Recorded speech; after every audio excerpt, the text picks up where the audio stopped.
friends, denizens of the internet. Hello, welcome back to another exciting episode of Cry of Fear over here at LostTimeGaming. I am Devo, and we're stepping back into the shoes of Simon, who is, well, he's in hell. Well, he killed himself and he's now in hell. And he has to do battle with his self in a wheelchair, which we did not pull off last episode, but we're gonna rectify that today.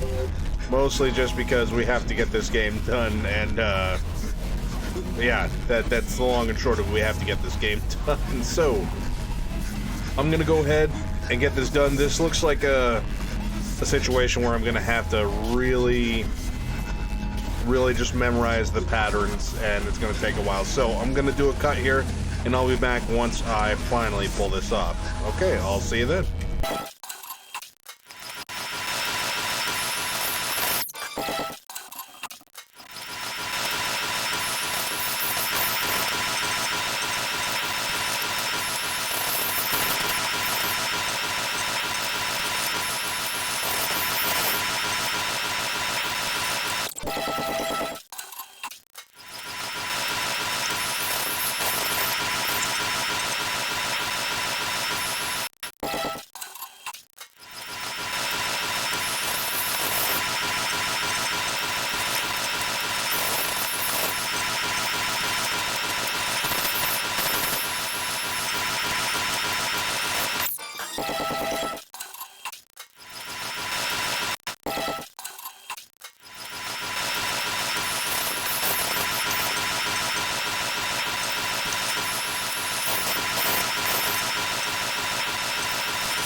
Yes, finally! Holy crap! Get ready to die, Simon. Because I just, yeah. There you go. Yeah, I don't care anymore. You've literally ruined this game for me.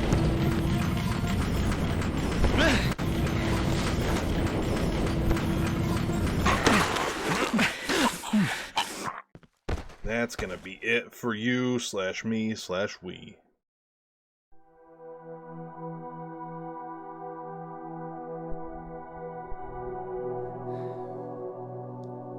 To whoever is reading this, I'm hopefully dead.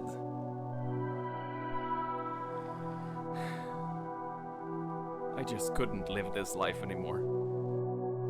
My paralyzed legs made me worthless, and I felt like an outsider ever since the accident. Anxiety and depression controlled my life, and there was no way out of this bottomless pit. My friends looked right past me. My family abandoned me. Nobody wants a cripple, especially one that would need your help. Fucking worthless. The only person that ever tried to help me was my doctor. He tried a lot. He is the only reason this book exists. Writing it has helped me put things into perspective, I think. But in the end, it hasn't really changed anything for me. I still felt like shit. I was still all alone in solitude. For now, if you're reading this, I'm sorry. There were no choices left. I made up my mind. Not everyone can be saved. I had to end my life. And I had to take my special person with me. Sophie. I wanted to keep her with me. I wanted to keep her all for myself. I hope her body is rotting away when you find her. This is my conclusion. This is my end. Farewell, everyone. Oh. I guess that's it for Simon, even though his life bar is still kind of hanging up there.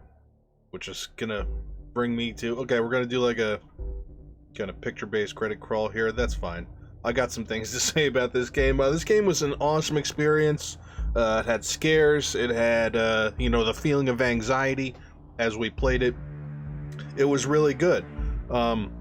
Some of the ambient music was a little too intense at times, or it didn't, fade away when it rightfully should have, kind of quieted it down. Some things were straight up broken. Like there was as you can see, Simon's life bar still hanging on the top of the screen. That's Boss Simon's life bar. Some of the things in this game straight up just don't work. Not like, completely till the game doesn't function, but a lot of the functionality of this game leaves something to be desired. It's missed clicks in the item menu, just things straight up just not working just randomly, as in like in that last boss fight with Book Simon, where I have to drop the syringe to pick up the valve and then re-pick up the syringe again in between cycles of that fight. There were many times where you click drop on the morphine, it makes the sound to drop it, and then it doesn't drop it, and like that's one of those things like that just doesn't work. That's broken. Something is causing that to fail.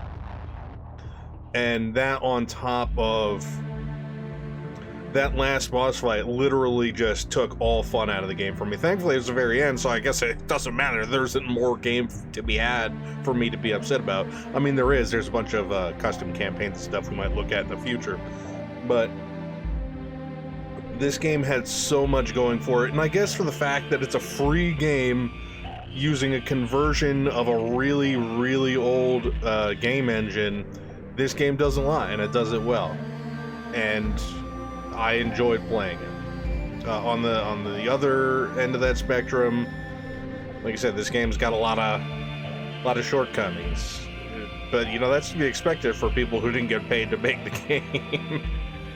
How much polish could you have on a free game? I mean, that varies. If you were to take a look at all the free games out there today, looking at you, cell phone games, wow, some of those, I kind of missed that era because my cell phone was always garbage and literally would have trouble playing Snake.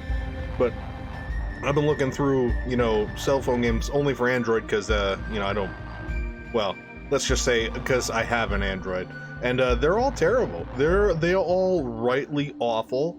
90% of them are the same exact game with different, visuals, but it's the same exact game. I just don't get certain things about, bad game decisions. I don't know. I just feel like I guess I don't know. Maybe I should do something about it, but that's for another time. So that being said, as the credits crawl here, I guess that kind of sums up my feelings on Cry of Fear. It's good, it's bad. If you're a prospective game developer in the future watching this for whatever strange, totally improbable, unlikely scenario, don't put crouch jumping in your game. And if you're going to have a boss fight at the end of the game that requires staying alive over a long period of time through, dodging, maybe don't do that if your game has trouble functioning normally. Precision jumping, stuff like that. Maybe just don't put that in your last boss fight. Because honestly, I should have been shocked and disturbed about Simon killing himself, but I was just angry and really actually enjoyed it. Unlocked the Mod DB hoodie. Well, that's lovely. Camouflage hoodie. Sweet. We unlocked commentary and hoodies. Nightmare mode. Book page. Doctor mode. Unlocked all kinds of stuff. So, that being it, that is Cry of Fear from Team Sykescalar? I don't know. I have trouble pronouncing that word. Mostly because I feel like that's from a different language. Or like a kind of like something I don't know about. We'll put it that way. So that being said, that's the end of Cry of Fear. I've rambled on for long enough. This took, let's see, it took about 30 minutes to do that. What I can only say was probably like a 5-minute fight. Mostly just because it had a 1.5-minute uptime, like to start the fight from the exact save point right outside. There was like a 30-second cutscene in between Simon getting on the elevator, Simon coming down the elevator, Simon looking at Book Simon throwing a box. It took forever just to restart the fight, and the fight took forever to do because one screw up and you're basically dead. Because I didn't have an extra weapon like I should have, which the game kind of was telling me to do, but, you know, it didn't explicitly say, so I ignored it. So, I guess that sums up my feelings on Cry of Fear. This is going to be a really short episode just because I've been recording for about a half hour, but literally only about 5 minutes of it's useful. So I'm gonna try and do something else today as well so we can get a new series started immediately. So look out for that, and I'll catch you all on the flip side.